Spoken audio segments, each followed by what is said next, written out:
अस्मद्गुरुदिव्यचरणारविन्दाभ्यां नमः। श्रीमच्छङ्करभगवत्पादाचार्य शिवाय सद्गुरवे नमः। भूमौ स्खलितपादानां भूमिरेवावलम्बनं त्वयि जातापारादानं त्वमेव शरणं शिवे। శ్రీ లలితా మహాత్రిపురసుందరీ దేవి లీల అనంతం. ఆవిడ లీలాక్లుప్త బ్రహ్మాండ మండల. బ్రహ్మాండ మండలములను లీలాప్రాయముగా ఏర్పరచునది అని శ్రీ లలితా మహాత్రిపురసుందరీ మాత అని ఆవిడ స్థూల సూక్ష్మ కారణ రూపురాలని అర్థము. అనాయాసముగా స్వేచ్ఛతో బ్రహ్మాండములను సృష్టి చేయు సమర్థురాలు శ్రీ లలితామాత. సృష్టి స్థితి లయములు క్రీడాప్రాయముగా నిర్వహించును. బ్రహ్మము నుండి తాను మేల్కాంచి సర్వము తన సంకల్పము నుండియే హాసముతో అనగా నవ్వుతో అని అర్థము. కనిపించినది అనగా కన్నులకు కనిపింపదని అర్థము. దివ్యత్వము ఇంద్రియ గోచారము కాదు. ఇంద్రియము లేవియూ తమ యజమానిని చూపించజాలవు. కన్ను చూచువారిని చూపలేదు, చెవి వినువారిని వినలేదు, రుచి చూచు నాలుక రుచి చూచు వారిని రుచి చూపలేదు. అట్లే స్పర్శయితరముల స్పర్శించుటకు వినియోగపడును గాని స్పర్శించు వారిని స్పర్శించలేదు. ఇట్లు ఐతరేయ అనుభవమునకే ఇంద్రియములు వినియోగింపబడును. వీనిని వినియోగించు వానిని మాత్రం చూపింపలేవు. అందువలన బాహ్యేంద్రియ చేతనలో దైవమును చూచుట అసాధ్యమగును.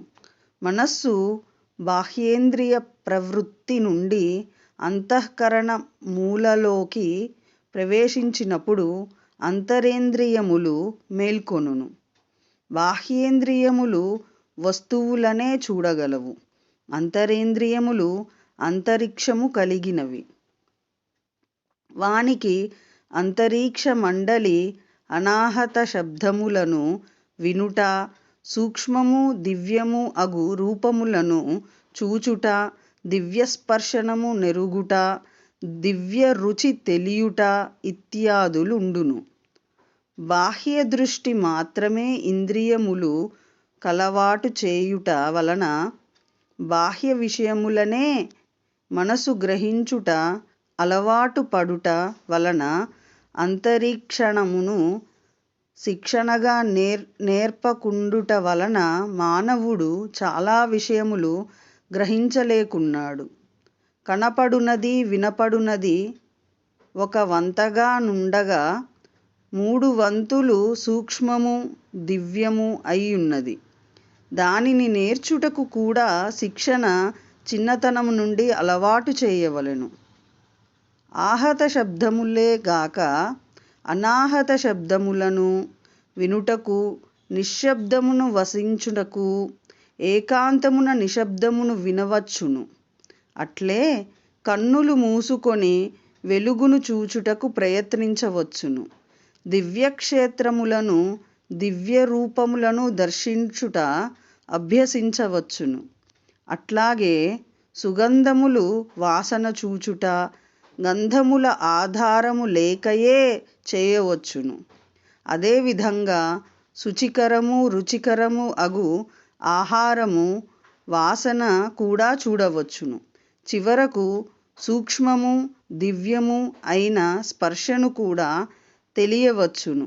బాహ్య విషయములను చిన్నతనము నుండి అభ్యసించినట్లే సూక్ష్మములను కూడా అభ్యసించుట ప్రారంభించవలెను.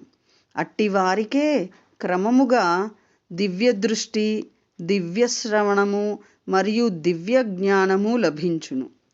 శ్రీ లలితా త్రిపురసుందరీ మాత అదృశ్య అని తెలుపబడినది. శ్రీ లలితామాతను దర్శించు అభిలాష ఆరాటము గమారినచో ఆరాటముగా మారినచో కనులు మూసుకొని దివ్యమంగళ రూపమగు శ్రీమాతా తేజో రూపము యొక్క దానిని తదేకముగా భావించుట ఆరంభించవలెను. అట్టి తదేక ధ్యానమున శ్రీ లలితామాత వెలుగుల రూపము దర్శనం అగును. రూపము తానూహించునదే, వెలుగు మాత్రము సత్యము. ఆ వెలుగు కంటితో చూచు వెలుగు కన్నా భిన్నముగా ఉండును. సూర్యకాంతి కనబడుతుంది, చంద్రకాంతియు కాదు, అగ్నికాంతియు కాదు. ఇట్టి కాంతుల పుట్టచోట అనంతమైన ఆహ్లాదకరమైన గోచరింపగలదు. ఇట్లు ఆమె అదృశ్యమై గోచరించును. అక్షరములలో నేను అని భగవంతుడు పలికినాడు. ఆ దృశ్య అనగా నేను వెలుగుగా అనంతమై గోచరించును. అందు కంటికి గోచరించు వెలుగు సమాత్రమై యుండును. ఈ శ్రీ లలితా త్రిశతి నామములు అతి రహస్య నామములే, గొప్ప రహస్యమే. ఏమనగా శ్రీ లలితామాత నేనను వెలుగుగా గోచరించును, ఆ దృశ్యగా గోచరించును. నేననుచు పలుకుచున్న జీవుని వెలుగుగా ఆమెయేయున్నది. దానిని దర్శించుట, ఆను దర్శించుట. ఆమె అదృశ్య అయితే ఇక చూడలేమా? మరుచు అమ్మ దృశ్యరహిత కదా. మార్గం ఏమిటి? ఎలా? అమ్మ అజ్ఞానమును దృశ్యమును రహితము చేయునది అని అర్థము. అదృశ్యము సిద్ధించినప్పుడు సాధారణ కనులకు గోచరించు దృశ్యము నిహితము అగును, రహితము కూడా అగును. నేనను వెలుగును దర్శించిన వారికి ఇతరములుండవు, అంతయు తానుగానే యుండును. కానీ ఏదీ తాను కాదు. చెట్టు చెట్టుగా గోచరించదు, వెలుగుగా గోచరించును. నడుచుచున్న ఆవు ఆవుగా గోచరించదు, వెలుగుగానే గోచరించును. ప్రయత్నము మీద చెట్టుని ఆవుని తెలియును. యోగుల దృష్టి అట్లుండును. వారికి అంతరమునందు బహిరంగమునందును వెలుగే గోచరించుచుండును. వారు బుద్ధిమయ జీవులు. మనోమయ కక్ష్యలోనికి దిగినప్పుడు నామరూపాత్మకమైన జగత్తు యుండును గాని ఆనందమయంబగు బుద్ధి కక్షలో విహరించుచున్నప్పుడు సాధారణ జీవులకు గల దృశ్యములు వారికి ఉండవు. సాధారణులకు కనపడు లోపభూయిష్టమైన సృష్టి వారికుండదు. వారికున్న దృష్టి అవగాహన లోకులకు ఉండదు. లోకులకు ఏది పగలో యోగులకు అది రాత్రి, యోగులకు ఏది పగలో లోకులకు అది రాత్రి అని కృష్ణుడు చమత్కారముగా అదృశ్యాదృశ్య రహిత అను స్థితులను పేర్కొనినాడు. యోగులు దివ్యము అమృతము అగు లోకములు దర్శించుచుందురు. నామరూపములందులో లేశమాత్రముగా లేనియుండును. లోకులు నామరూపములను వాని స్వభావములను మాత్రమే చూతురు. వానికి ఆధారమైన వెలుగును చూడరు. శ్రీ లలితా మహాత్రిపుర సుందరీ మాత ఆరాధనకులు దివ్యలోక సందర్శనము, తదనుగుణమగు భావము, చేష్ట సున్నితముగా యుండును. వారందరిలో చరించుచు అన్ని పనులు సాధారణులు వలె చేయుచున్నాను. వారి దృష్టి సున్నితమగు అంతర్యామి దైవము పైననే యుండును. కార్యములు వారికి యాంత్రికములు. వారు అదృశ్యులు, దృశ్యరహితులు. అట్టి యోగులకీశ్వరి శ్రీ లలితామాత. ఆమె దృశ్యాదృశ్య స్థితుల యందు లీలాప్రాయముగా నుండును. లోకమును తెలియజేయుటకు అమ్మ విజ్ఞాత్రి, సకలము తెలిసినది శ్రీ లలితామాత అని అర్థము. సకలము తెలియుట అనగా తనకు పరమైనది, తన నుండి ఏర్పడినది సంపూర్ణముగా తెలియుట.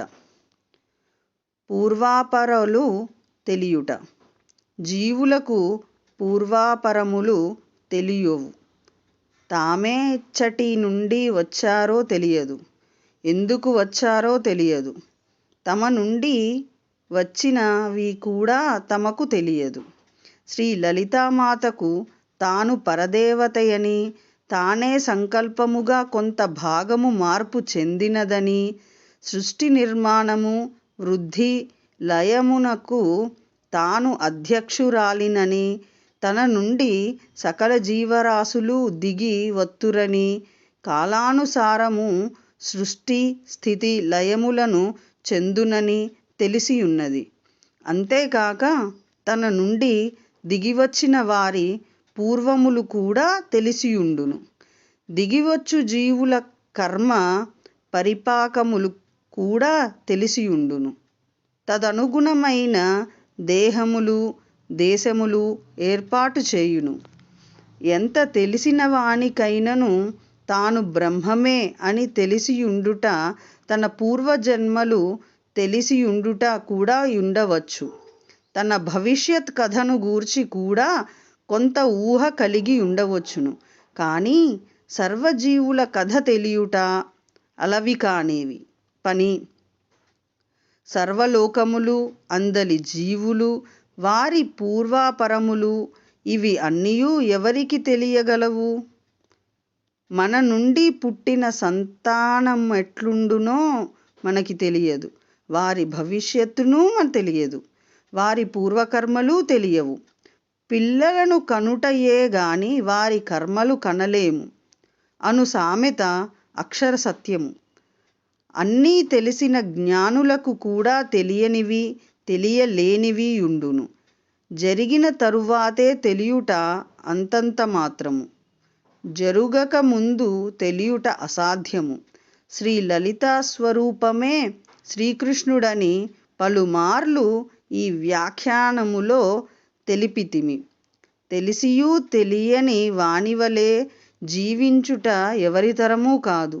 తెలియకపోయినను తెలిసినట్లు ప్రవర్తించుట చాలామంది చేయుదురు. తమ ఆధిక్యత ఇతరులకు తెలియవలెనని అహంకారాలు తెలియకపోయినను తెలిసినట్లు మాట్లాడుదురు. ఇది లోకమునందు పరిపాటి. తెలిసియూరు ఉండకుండా కష్టమే. దీనిని గూర్చి ఎవ్వరునూ ఆలోచింపరు. తెలిసియూ తెలియనట్లుండుట, తెలియదని పలువురిని మాట్లాడకుండుట కృష్ణుడికే సాధ్యము. అభిమన్యుని దుర్మరణ సమయమున అర్జునుడు కృష్ణుడికి తెలుసునా తెలియదా అని నిలదీసెను. అతని చిరునవ్వును సమాధానముగా అంగీకరింపలేదు. అంతేగాక అర్జునుడు సహింపలేదు కూడా. సమాధానము చెప్పుట కృష్ణునికి తప్పనిసరి అయినది. అడిగినది అర్జునుడు గనుక తనకత్యంత ప్రియుడు గనుక సమాధానం చెప్పినాడు. ద్రోణుడు పద్మవ్యూహము పన్ననని, అభిమన్యుడు మరణించునని తెలియును. మానవ ప్రయత్నముగా నీవు ధర్మజుని వదిలి యుద్ధమున దూరమగువలనని హెచ్చరించితిని. నీవు వినలేదు. అహంభావమున దూరముగా వెళితివి కనుక నీ ప్రశ్నకి సమాధానం చాలును. కానీ అభిమన్యుడని నాకు నీ కన్నా ప్రీతిపాత్రుడు. అతని మరణము తెలిసి ఊరకుండుట ఎంతటి దుస్సాహసమో ఆలోచించితివా? నీవు పడు బాధ కేవలము తండ్రిగా పడితివి. కానీ నీకు బాధ్యత తెలియదు. బాధపడటమే తెలియును. అభిమన్యుడు ఋషుల తపస్సునకు మెచ్చి సోమలోకము నుండి శివునిచే అనుగ్రహింపబడిన ఉత్తమోత్తముడగు శివతేజస్సు. కేవలము శివుడాజ్ఞాపింపగా నీ పుత్రునిగా దిగివచ్చనే గాని స్వచ్ఛందముగా వచ్చినవాడు కాదు. అతడు శివుడిని వేడుకొనగా అల్పాయుర్దాయమును అనుగ్రహించెను. 16 సంవత్సరములే భూమిపై యుందువని ధర్మయుద్ధమున తన వంతు కర్తవ్యమును నిర్వర్తించి రమ్మని ఆశీర్వదించి పంపెను. అది కారణముగా అభిమన్యుడు మరణింపక తప్పలేదు. అతడే లేకుండిన ఈ దినము ద్రోణుని యుద్ధ కౌశలముచే ధర్మజుడు బంధింపబడి ఉండెడివాడు. అతడు తన ప్రాణాలను అర్పించి ధర్మజుని కాపాడినాడు. నీకు పుట్టినందులకు పితృరుణము కూడా తీర్చినాడు. శివసాయుధ్యమును పరితుష్టుడై ఆసీనుడైనాడు. ఇట్లు అనియు తెలిసినను మానవ ప్రయత్నము చేసి తిని. సర్వము తెలిసినను జరుగుచున్నది చూచుటయే నాకు మిగిలినది. నా మాటను నీవు లెక్క పెట్టుకుండుట ఆలోచించినచో నీకు కూడా ఆశ్చర్యము కలిగింపగలదు. సృష్టి అందలి కార్యకారణములు జీవులకు తెలియవు. తెలిసిన వారు కూడా జీవుల పరిణామములను పూర్వాపరములను నెరిగి తమ వంతు కర్తవ్యమును ఉదాసీనులై నిర్వహింతురు. శ్రీకృష్ణుడు సర్వజ్ఞుడు. శ్రీ లలితామాతకు ప్రతిరూపము. శ్రీ లలితామాత సర్వజ్ఞతకు మచ్చు తునకగా ఈ ఉదాంతము తెలుపబడినది. ఆవిడ వేద్యవర్జిత, తెలుసుకొనుట అన్న ప్రయత్నము లేనిది శ్రీ లలితామాత అని అర్థం. శ్రీ లలితామాతకు తెలుసుకొనవలెనను ప్రయత్నము లేదు. తెలియని వారికి తెలుసుకొనుట యుండును. తెలిసిన వారికి ఇంకనూ తెలుసుకొనుట అని యుండును. సర్వము తెలిసిన వారికేమీ తెలియవలెను? ఏమీయూ తెలియవలసిన అవసరం లేదు. అట్టివారు తెలుసుకొనుటకు వర్ణింతురు. కనుక శ్రీ లలితామాత వేద్యవర్జిత. సర్వము తెలియుట చేత తెలుసుకొనుట అను క్రియను వర్ణించినది. శ్రీ రామకృష్ణ పరమహంస జీవితము శ్రీ లలితానామమున ఒక చక్కని తార్కాణము. అమ్మ భక్తుడు గనుక అన్నియూ తెలిసిన వాడయ్యెను. అతనికి నేర్పెదమని తాంత్రికులు బ్రహ్మజ్ఞానులు దరిచేరినప్పుడు కాదనలేదు. నేర్పుటకై వచ్చిన వారు నేర్చుకొనుట జరిగినది. అతడు వేద్యవర్జితుడే కదా. సర్వం శ్రీ సద్గురు దివ్యచరణారవిందార్పణమస్తు. శివశక్తి రూపాయ నమః శివాయ. ఓం శ్రీమాత్రే నమః.